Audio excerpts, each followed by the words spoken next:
Neste vídeo nós vamos tratar o que aguarda este mundo no futuro. Portanto, vamos tratar do julgamento da criação material e também os novos céus e terra.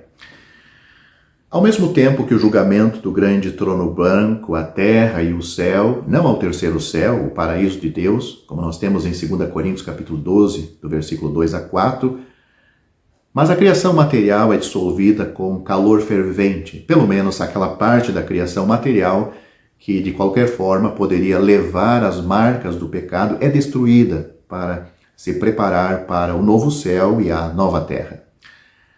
Apocalipse capítulo 21, do versículo 1 ao 5 e 2 Pedro capítulo 3, do versículo 10 a 13, você pode ler com cuidado e você vai ver isto que estou dizendo.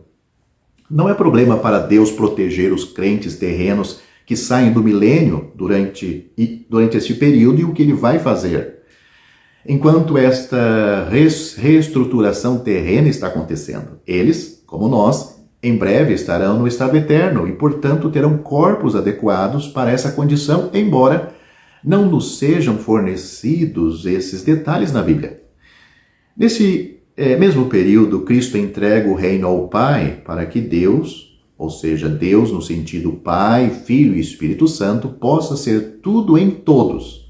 Isso nós temos em 1 Coríntios capítulo 15, do versículo 24 a 28, leia na sua Bíblia. Assim começa o estado eterno, a eternidade do futuro. Então, a justiça habitará na terra, ou no universo, é o que nós temos em 2 Pedro capítulo 13, versículo 13. Não há mais mar, nem nações inquietas, nem contaminação. Leia Apocalipse capítulo 21, versículo 1.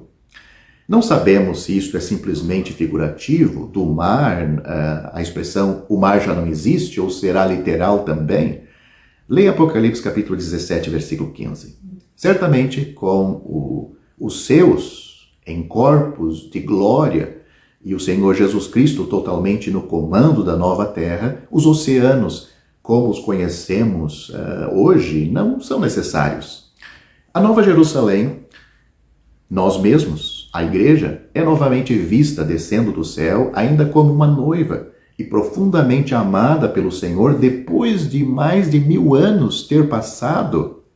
Leia isto em Apocalipse capítulo 17, versículo 15, e no capítulo 21, versículo 2, de Apocalipse capítulo 21, versículo 9 até Apocalipse capítulo 22, versículo 5, voltamos no tempo para pegar detalhes do reino, ou do reinado da igreja com Cristo durante o milênio, como já estudamos em outro vídeo.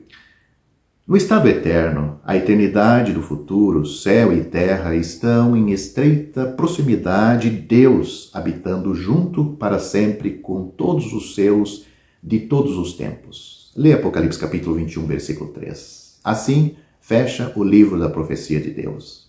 A pequena ilha do tempo no mar da eternidade foi atravessada. Em algum sentido desconhecido, reinaremos para sempre no vasto universo de Deus. Apocalipse capítulo 22, versículo 5. Como Paulo expressou em 2 Coríntios capítulo 12, versículo 4, ele ouviu palavras inexprimíveis, quando arrebatado ao céu por um tempo, palavras e visões além da compreensão da mente humana. É por isso que não temos muitos detalhes da Bíblia sobre a eternidade futura. O apóstolo Pedro falou aos religiosos, mas não salvos da sua época e que vale para todas as épocas, que fora de Cristo não há salvação. Pedro disse: e em nenhum outro há salvação, porque também debaixo do céu nenhum outro nome há dado entre os homens, pelo qual devamos ser salvos. As palavras do apóstolo Pedro, essas palavras estão em Atos capítulo 4, versículo 12. É somente sobre esta base, a pessoa de Cristo, a sua obra e nenhuma outra, que você pode ser salvo. Se você deve ser salvo, então o pesado fardo de seus pecados precisa ser removido. Se o pesado fardo precisa ser removido, a pena pelo pecado precisa ser aplicada em alguém. Se a pena pelo pecado precisa ser aplicada em alguém, então Jesus precisava morrer. pois a pena para o pecado é a morte. Você não poderia suportá-lo sem perecer miseravelmente sobre este imenso peso. Assim disse o apóstolo João: pelo seu nome vos são perdoados os pecados. 1 João capítulo 2, versículo 12.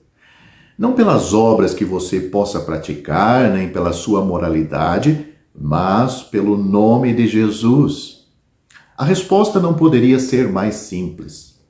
A misericórdia de Deus flui hoje mesmo, não por meio de alguma relíquia em alguma cidade santa, nem por meio do toque de alguma mão santificada, mas de um vitorioso e ressuscitado Cristo no céu. Pode-se ter acesso a Ele estando em qualquer lugar. Toque nele, ou, em outras palavras, se preferir, creia nele e você será salvo. É somente pela fé. As Escrituras são conclusivas quanto a este ponto. A salvação não é por meio das obras, e nem por fé e obras combinadas, mas somente pela fé. A Bíblia diz: porque pela graça sois salvos por meio da fé. Isto não vem de vós, é dom de Deus. Não vem das obras, para que ninguém se glorie. É bom que você confira estes versículos na sua própria Bíblia e confirme isto. Efésios capítulo 2, versículos 8 e 9. Mas preciso alertar que há multidões que creram no que ouvem acerca de Cristo e do Evangelho, mas que nunca creram confiadamente no Senhor Jesus para a salvação. Talvez você diga: o que quer dizer isto? Não me parece haver muita diferença. Você pode pensar e estar dizendo assim, ou sempre pensou assim. Pelo contrário, existe uma diferença da máxima importância. Suponhamos que eu esteja a passear com um amigo numa das ruas principais de alguma grande cidade. O meu amigo me diz: você vê aquele grande edifício na esquina com uma tabuleta de metal? Respondo afirmativamente: eu vejo. Ele responde, ele fala novamente: bem, é ali que fica o maior especialista em doenças do coração. Vem doentes de todos os pontos do país para consultarem com ele. Os seus êxitos têm sido grandes e numerosos. Nesta altura em que o meu amigo está falando sobre este importante médico, o famoso médico sai do edifício e entra em seu carro, pelo que tenho a oportunidade de vê-lo. Felizmente, o meu coração funciona muito bem nesta ocasião.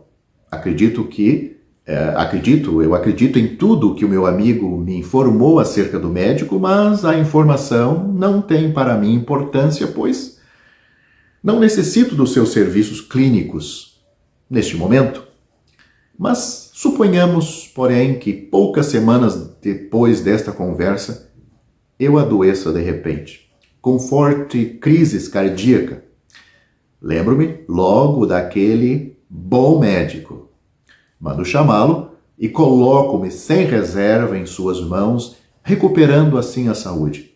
Agora, já conheço o médico, conheço a sua perícia, e quando falo dele, é com ânimo, pois estou grato por aquilo que ele fez por mim.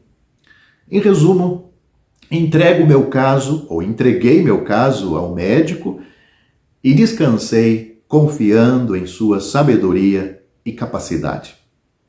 Enquanto que antes apenas acreditava no que ouvira acerca dele, quando meu amigo falou sobre ele. Esta é a única resposta sensata. Entendeu a diferença em você crer no que acerca de Cristo e crer nele como seu Salvador pessoal? É algo pessoal em que você se compromete com a sua alma. Ele é seu Salvador.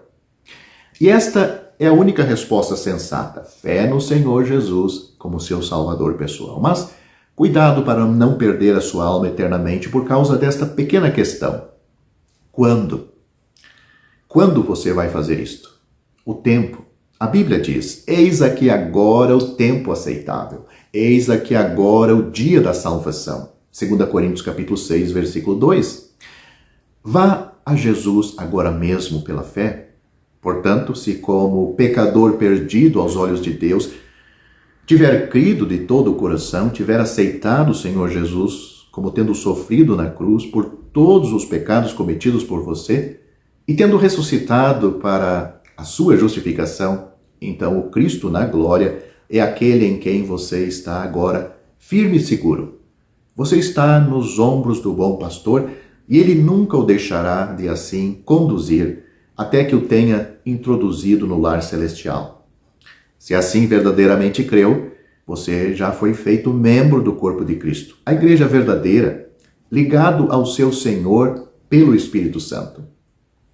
E agora, ao caminho do lar, ele, o Senhor, se alegra em reunir os seus em torno de si, fora do arraial, fora do sistema religioso, fora da cristandade.